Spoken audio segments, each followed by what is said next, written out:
Ya, hari ini video keempat ya, semua udah beres. Apa? Ada pertanyaan? Ngapain saya bertanya-bertanya?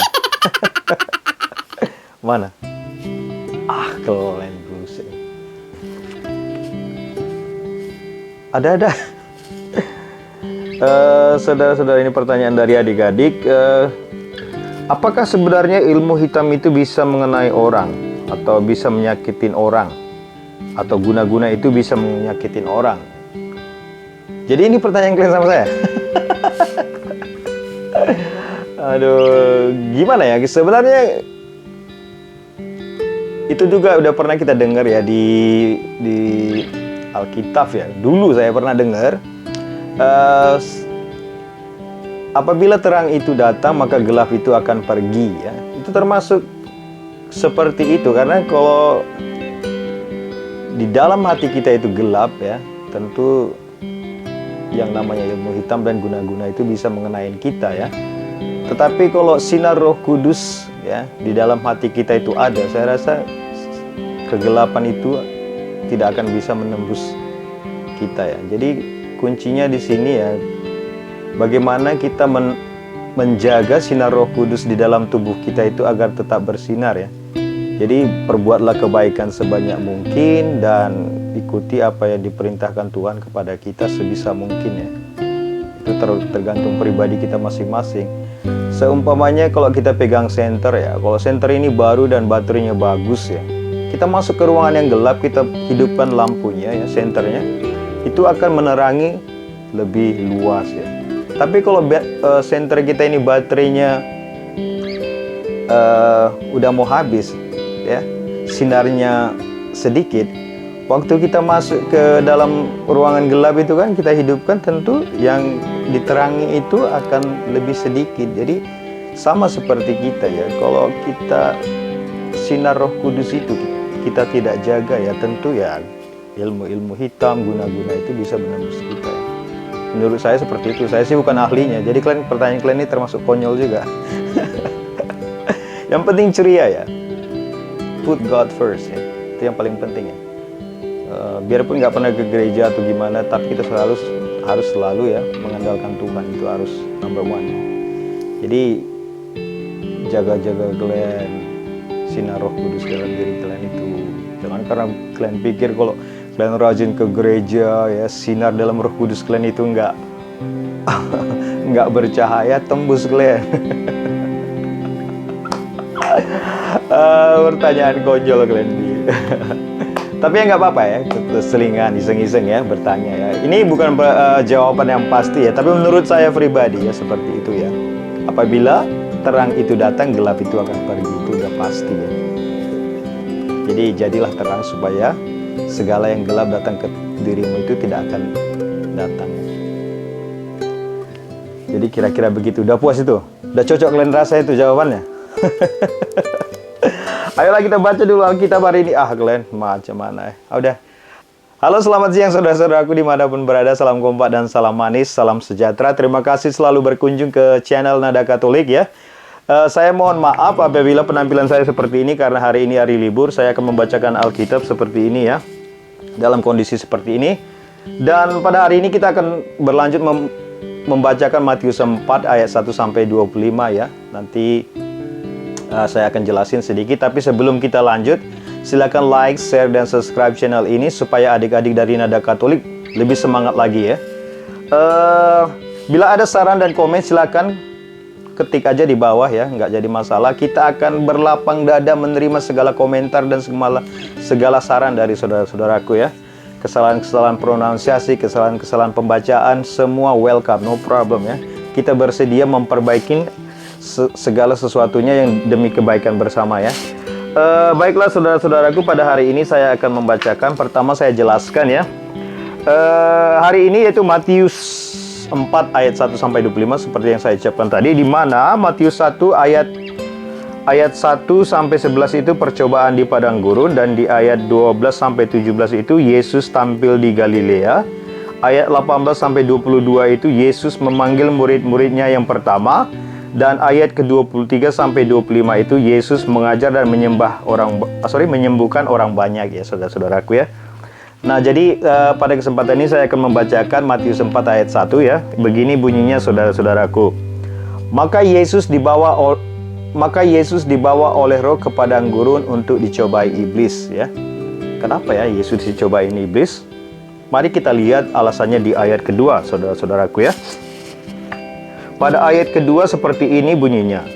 Dan setelah berpuasa 40 hari dan 40 malam, akhirnya laparlah Yesus. Nah, jadi karena Yesus berpuasa 40 hari 40 malam, iblis merasa dia bisa mencobai dia.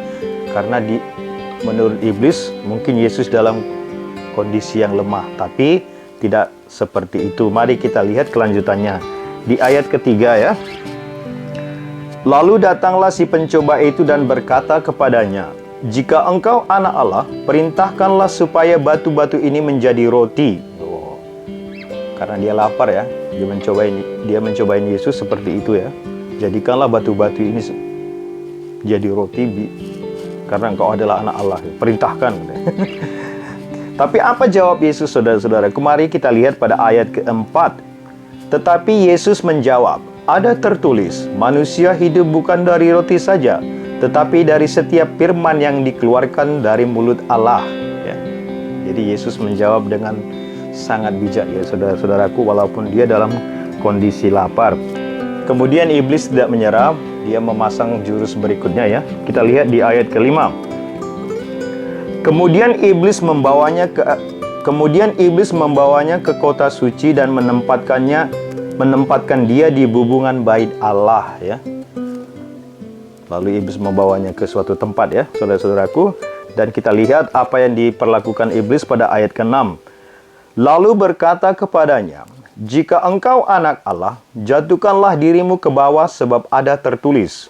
Mengenai engkau ia akan memerintahkan malaikat-malaikatnya dan mereka akan menatang engkau di atas tangannya supaya kakimu jangan terantuk kepada batu. Wow, macam-macam ini perbuatan iblis ini ya untuk menghancurkan. Lalu di ayat ke-7 saudara-saudaraku, kita lanjutkan. Yesus berkata kepadanya, ada pula tertulis, janganlah engkau mencobai Tuhan Allahmu. Lagi-lagi Yesus mematahkan percobaan dari iblis ya saudara-saudaraku. Di dalam kehidupan sehari-hari kita itu sering digoda ya saudara-saudaraku. Saya pribadi juga sering ya tergoda dan sering juga gagal ya. Kalah ya saudara-saudaraku. Tapi ya mari kita kuatkan iman kita supaya kita jangan kalah ya saudara-saudaraku. Lalu di ayat ke-8, dan iblis membawanya pula ke atas gunung yang sangat tinggi dan memperlihatkan kepadanya semua kerajaan dunia dengan kemegahannya. Jadi iblis mengajak Yesus ke atas gunung dan memperlihatkan segala kemegahan dunia.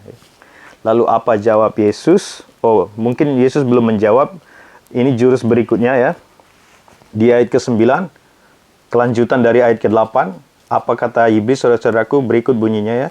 Dan berkata kepadanya, semua ini akan kuberikan kepadamu jika engkau sujud menyembah aku. Jadi iblis menawarkan dunia ini kepada Yesus dan kemegahannya kalau dia menyembah iblis. Lalu di ayat ke-10 apa jawaban Yesus, saudara-saudaraku? Mari kita dengar ya. Maka berkatalah Yesus kepadanya, enyahlah iblis, sebab ada tertulis, engkau harus menyembah Tuhan Allahmu dan hanya kepada Dia sajalah engkau berbakti. Ya, itulah jawaban Yesus, saudaraku.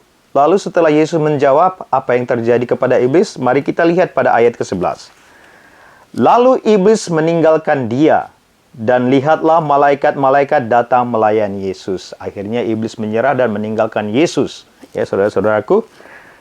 Dan di ayat ke-12, kita akan lanjutkan pada kesempatan ini, ayat 12 sampai 17 itu mengenai Yesus tampil di Galilea, ya saudara-saudaraku. Mari saya bacakan ayat 12-nya. Tetapi waktu Yesus mendengar bahwa Yohanes telah ditangkap, menyingkirlah ia ke Galilea. Ya. Saya lanjutkan ke ayat 13, saudara-saudaraku. Ia meninggalkan Nazaret dan diam di Kapernaum di tepi danau, di daerah Zebulon dan Naftali. Ya. Ayat ke-14-nya, saudara-saudaraku. Supaya genaplah firman yang disampaikan oleh Nabi Yesaya. Oh. Ya. Apa isinya? Kita lihat di ayat ke-15 ya saudara-saudaraku. Di ayat ke-15 seperti ini bunyinya. Tanah Zebulon dan tanah Naftali, jalan ke laut, daerah seberang sungai Yordan Galilea, wilayah bangsa-bangsa lain. Ayat ke-16, bangsa yang diam dalam kegelapan telah melihat terang yang besar, dan bagi mereka yang diam di negeri yang dinaungi maut telah terbit terang. Saya lanjut ke ayat 17 ya saudara-saudaraku.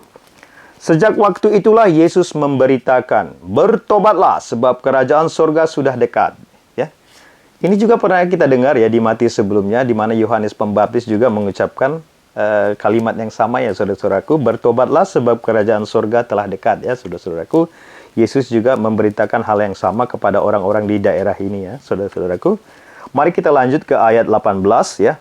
Di ayat ke-18 sampai 22 ini Yesus memanggil murid-murid yang pertama ya. Di sini Yesus mulai memilih orang-orang pilihan sebagai muridnya. Mari kita baca ayat 18 ya saudara-saudaraku. Dan ketika Yesus sedang berjalan menyusur danau Galilea, ia melihat dua orang bersaudara, yaitu Simon yang disebut Petrus dan Andreas saudaranya. Mereka sedang menebarkan jala di danau sebab mereka penjala ikan. Ya. Kita lihat ayat ke-19. Di ayat ke-19 disebutkan demikian. Yesus berkata kepada mereka, mari ikutlah aku dan kamu akan kujadikan penjala manusia. Seperti itu kalimat Yesus kepada kedua bersaudara ini ya saudara-saudaraku. Lalu apa respon dari kedua bersaudara ini? Kita lihat di ayat ke-20. Lalu mereka pun segera meninggalkan jalannya dan mengikuti dia. Tanpa pikir panjang, kedua bersaudara ini langsung mengikuti Yesus ya saudara-saudaraku.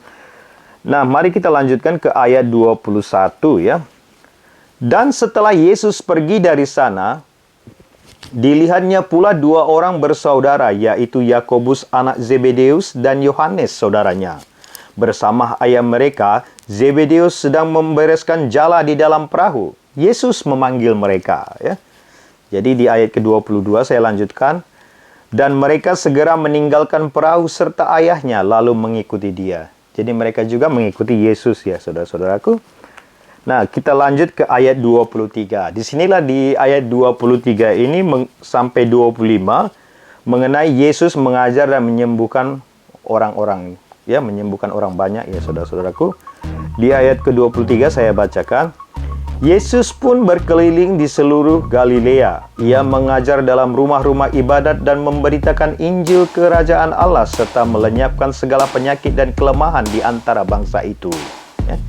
Jadi Yesus mulai mengajar di bait-bait Allah dan menyembuhkan berbagai macam penyakit ya saudara-saudaraku. Dan apa yang terjadi? Karena tentu dengan mukjizat ini berita akan tersebar dari mulut ke mulut ya saudara-saudaraku. Mari kita simak ayat ke-24-nya.